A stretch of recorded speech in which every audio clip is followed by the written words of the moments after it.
Crushgaunt reseating system test. Tendons installed. Tendons being the brown leather strapping. Knuckle strap installed. And fingers are not even in the end plate. Loose. And to readjust.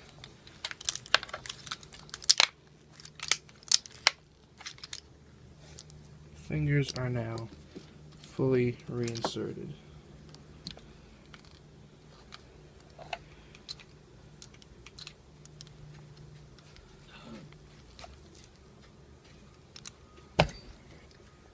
System made possible by shaky camera work, clamshell system, and tendons attached to the inside of a gauntlet, hooks being salvaged from a Swiss combat helmet cover, and loops being hand grenade pins.